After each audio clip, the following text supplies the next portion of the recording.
I recently read Decoding Greatness by Ron Friedman. Decoding Greatness offers an alternate path to being great at what you do. Most people think there are only two ways to greatness: leverage a talent or practice more than anyone else. The talent path says discover and double down on a talent to become great, like Michael Phelps doubled down on the perfect body for swimming to become the greatest Olympian of all time.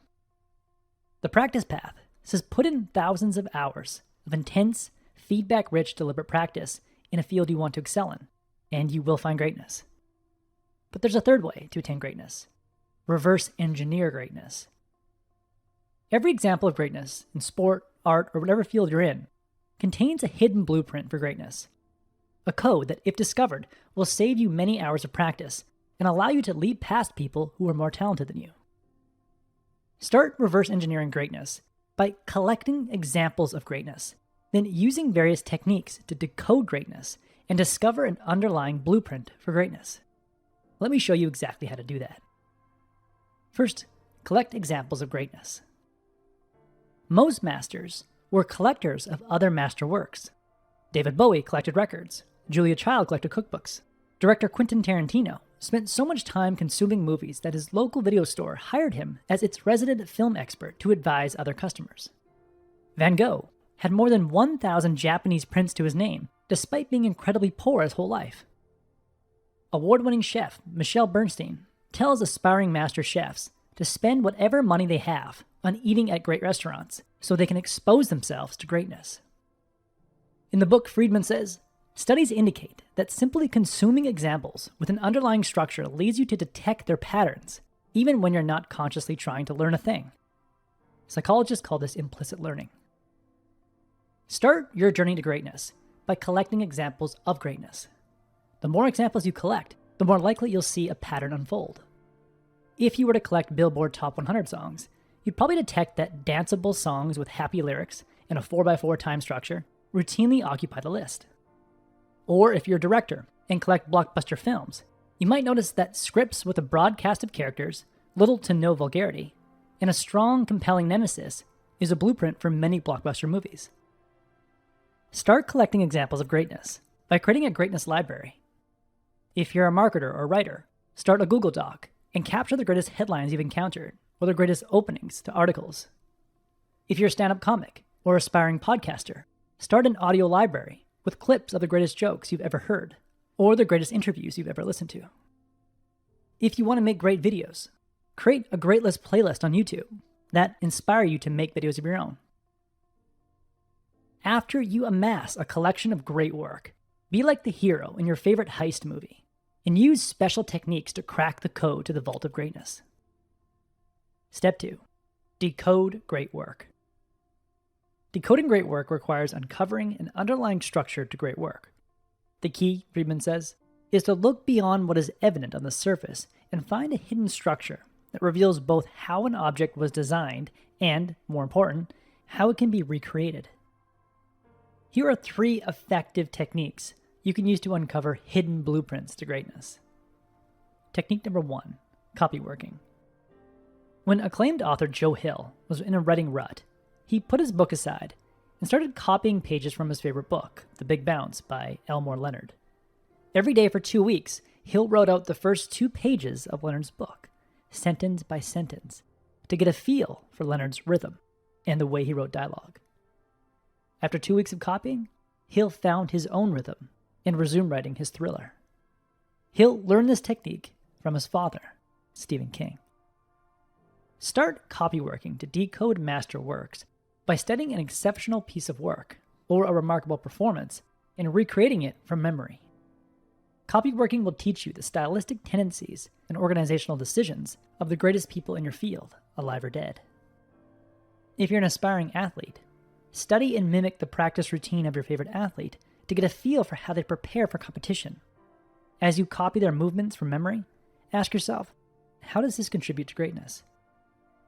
If you're an aspiring chess master, study masterful games and recreate them on the board from memory to get a feel for the grandmaster's decision-making process. Technique number 2, reverse outlining. Great creators go from outline to finished product.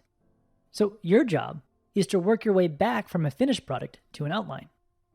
By working backward, you can craft a blueprint that you can use to do great work. When you hear a great speech, or watch a great video, or listen to a great interview, imagine an outline the creator could have used. For example, if you're listening to the most popular TED Talk of all time, Do Schools Kill Creativity by Sir Ken Robinson, reverse outline the structure of his talk. Introduction, thesis, anecdotes to support thesis, status quo, current challenge, solution, and inspirational story. Then collect a few metrics, like what portion of the talk each point occupied. Introduction, 13%, thesis, 2%, anecdotes to support thesis, 21%, status quo, 25%, current challenge, 5%, solution, 10%, and closing story, 25%. While you're at it, list the number of questions posed, 25, the number of jokes delivered, 40, and the number of times the thesis was repeated, 3. Now, you have a rough blueprint for crafting a great speech. Technique number 3, contrasting. Take a piece of work from your greatness collection and put it next to a similar piece of work that is good but not great. Then ask, what's the difference? And what makes the great work special? Note the differences between the good and the great in a greatness notebook. After several months of doing this exercise, find patterns in your notebook and collect the common insights to generate a greatness checklist that you can use before starting your next project. Now, copyworking, reverse outlining, and contrasting are reliable ways to discover a greatness blueprint. However, you can't simply follow that blueprint and expect greatness. The threshold for greatness is constantly moving, and people's tastes are constantly evolving. Therefore, you must evolve your greatness blueprint. Look at Marvel Studios as an example. Marvel clearly has a blueprint for producing huge blockbuster movies. Each movie seems similar, but oddly fresh and enjoyable. How do they do it? Well, Marvel brings in new directors for each film from outside the superhero genre.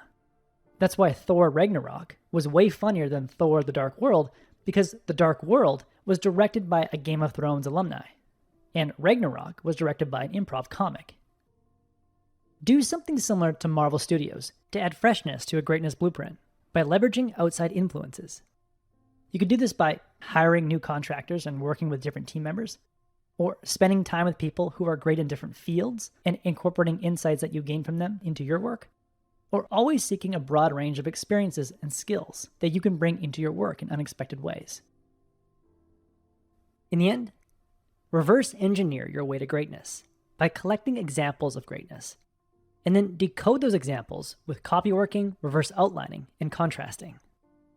Once you discover a greatness blueprint, evolve it by using outside influences to chart a new path. The road to greatness isn't easy, but it's made easier through reverse engineering. That was the core message that I gathered from Decoding Greatness by Ron Friedman.